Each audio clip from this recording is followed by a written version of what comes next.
Donc bonjour, salut à tous et passons tout de suite à l'explication du tour de la vidéo précédente que j'étais censé vous dévoiler. Alors je vais d'abord faire une petite démonstration. Et là on voit que le jeu est bien mélangé, plein de cartes différentes. Là le spectateur me dit stop à n'importe quel moment, là par exemple, et on tombe sur le 9 de cœur comme précédemment. On aurait pu tomber sur l'as ou sur les 5 de carreau. Mais bon, là je perds le 9 de cœur dans le paquet. Petit mouvement magique, il apparaît au sommet, comme précédemment. Regardez, je vais encore faire comme la vidéo précédente. Je mets le 9 de cœur ici. Et regardez ce qui se passe. Et bien le jeu se transforme en 9 de cœur, encore une fois. Et regardez, il se retransforme, il est tout le temps en 9 de cœur. Mais regardez.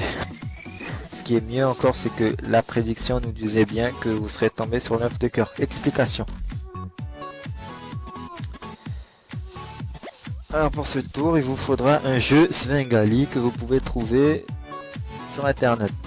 Et là, je vous montre comment j'ai placé les cartes. Donc on place toujours une carte différente, ensuite un 9 de cœur, ensuite une autre carte différente, ensuite un 9 de cœur. Et bien sûr, jusqu'à se retrouver au sommet avec un 9 de cœur pour pouvoir faire le tour.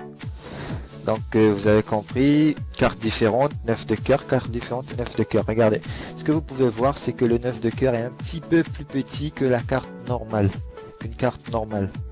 Je sais pas si vous pouvez bien le voir, mais c'est comme ça le jeu Svengali que vous pourrez acheter sur le lien de la description, vous en faites pas. Alors ouais, regardez, et bien là en dessous du paquet vous placez une carte différente et en dessous, en haut vous placez un 9 de cœur. Regardez, hein, je vous remontre comment je les ai placés. Donc là vous placez une carte autre qu'un 9 de cœur. Et en faisant défiler vers l'arrière, ce qui va se passer, c'est que vous allez voir que des cartes différentes.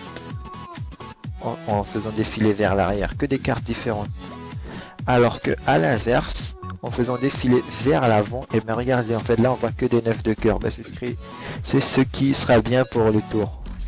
Ce truc là a eu lieu parce que les cartes sont plus petits, les 9 de cœur. Là vous dites au spectateur, vous allez couper le jeu à n'importe où et vous tirez le jeu de cartes vers le haut et vous tomberez forcément sur un 9 de cœur. Regardez, vous faites comme ça vers le haut, vous faites défiler, ensuite dès que le spectateur vous dit stop par exemple, et bien vous tombez forcément sur un 9 de cœur. Donc on peut refaire par exemple là et on retombe sur un 9 de cœur. Donc imaginons, on tombe sur le 9 de cœur, vous dites je perds le 9 de cœur dans le milieu du jeu. Avec un mouvement magique, et bien il repasse au sommet alors qu'il était depuis le départ au sommet. Là vous dites je vais aller plus loin, je le place en dessous du paquet et là vous faites défiler à l'inverse pour lui faire montrer que des 9 de cœur. Et ouais, prédiction 9 de cœur. Je sais, ce tour n'est pas très... Enfin, il vous faut un jeu spécial et je sens que vous êtes déçus pour ce tour.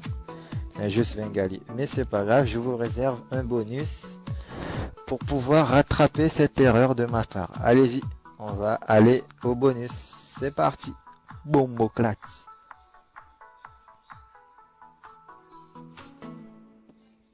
Alors, pour ce tour, je vous montre la démonstration.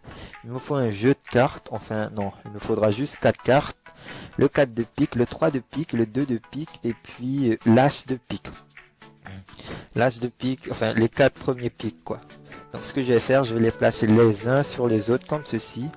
Les 4 en dessous jusqu'à se retrouver, enfin le 4 comme ceci quoi. 4, 3, 2, 1. Que vous pouvez voir, regardez. Et je vais les placer, je vais pas les laisser sous le jeu, je vais les placer sur le jeu. Donc je place le 4, ensuite le 3, et puis le 2, et puis ensuite le 1. Je place le 4, le 3 de pique, le 2 de pique, et ensuite l'as de pique sur le paquet du jeu. Que je fais ensuite, je place ici l'as de pique, ici, et juste à côté je placerai le 2 de pique. Ensuite je placerai le 3 et le 4 de pique. 1, 2, 3, 4 de pique. Donc ce que je fais, je place le paquet sur le 4 de pique. Et ce que je fais, une passe magique. Ce qui fait remonter le 4 de pique au sommet, regardez. Et ouais, le 4 de pique, il est remonté sur le jeu. Mais je vais mieux faire, je vais faire l'inverse maintenant, regardez. Je prends le 3 de pique, je le place sur le jeu. Et avec un petit mouvement encore, eh bien, il apparaît sous le jeu, le 3 de pique, regardez. Le 3, il apparaît sous le jeu maintenant. Ce que je vais faire maintenant, c'est que je vais prendre le jeu à l'envers, avec des cartes différentes bien sûr, hein, je vous remonte. Mais je mets le jeu à l'envers, je le coupe n'importe où. Je prends le 2 de pique, je mets le 2 de pique dans le jeu, je le perds au milieu du jeu, placé à l'envers. Qu'est-ce que je fais? Je fais une passe magique et regardez, le 2 de pique, eh bien, il réapparaît à l'endroit comme toutes les autres cartes. Donc je retourne le paquet, cette fois-ci, puis je coupe le jeu. Pour ensuite perdre l'as de pique comme ceci, face de dos, comme toutes les autres cartes dans le jeu. Je perds l'as de pique face de dos dans le jeu, dans le milieu du jeu, regardez, je le perds bien. L'as, et puis avec encore un mouvement magique, ce qui se passe, eh ben, il se trouve que quelque chose s'est passé. Eh ben, il reste plus qu'une carte. Il y a une carte qui se trouve à l'envers. Et quelle est cette carte d'après vous? Bien sûr l'as de pique, je sais. Et vous pouvez donner le jeu à examiner. Il n'y a aucune triche, aucune autre carte est à l'envers, à part l'as de pique que nous venons de sortir. Donc si vous voulez l'explication de ce tour-là, je vous demande que 30 likes et je vous donne les explications. Donc n'hésitez pas à partager la vidéo pour avoir les explications le plus tôt possible.